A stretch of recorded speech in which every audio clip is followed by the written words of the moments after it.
राजधानी लखनऊ में समाजवादी पार्टी के राष्ट्रीय अध्यक्ष अखिलेश यादव बड़े मंगल के अवसर पर हजरतगंज पहुंचे, जहां उन्होंने भंडारे में शामिल होकर श्रद्धालुओं को प्रसाद वितरित किया। इस दौरान अखिलेश यादव ने बीजेपी सरकार पर जमकर निशाना साधा और उन्होंने एनकाउंटर को कानून व्यवस्था का सिर्फ दिखावा बताया और कहा कि प्रदेश में महिलाओं के खिलाफ घटनाएं लगातार बढ़ रही। उन्होंने सरकार से महिलाओं की सुरक्षा को लेकर आंकड़े जारी करने की मांग की।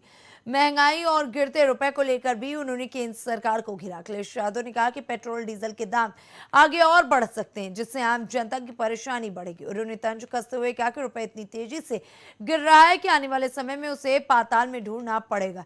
परीक्षा पेपर लीक के मुद्दे पर उन्होंने सरकार पर भ्रष्टाचार का आरोप लगाया और कहा कि नीट जैसे एग्जाम भी लीक हो रहे हैं, जिससे लाखों छात्र प्रभावित हो रहे हैं। इसके साथ ही उन्होंने स्मार्ट सिटी लखनऊ की ट्रैफिक व्यवस्था पर सवाल उठाए, छोटे दुकानदारों को खत्म करने का आरोप भी लगाया। कुल मिलाकर अखिलेश यादव ने सरकार की नीतियों पर कई गंभीर सवाल खड़े किए हैं। किसी कोल्ड ड्रिंक में ये आया था, शायद ऐड था। भाजपाइयों ने वही ऐड का पालन किया है। किसका था वो ऐड? ऐड किसका था वो? चोर के झटका हीरे से। तो ये भारतीय जनता पार्टी के लोग उसी ऐड को अपने जो महंगाई बढ़ाने की व्यवस्था है उसमें लागू कर रहे हैं। सर, सासाराम को मिनी कोटा कहा जाता था। अब वहाँ पर तमाम जो छात्र जो परीक्षा देने के लिए तैयारी जो कर रहे थे, वो अब कहना कि परेशान हो रहे हैं। उनका कहना है कि तमाम लगातार ये भविष्य में जहाँ पेपर ये आउट ज्यादा होंगे वो पढ़ाई के सेंटर बनेंगे। वो बीजेपी वाले नए सेंटर बना रही है इस तरह के। सवाल में जब सवाल पूछा गया तो जवाब देते हैं बचते नजर आ रहे हैं, क्या लगता है?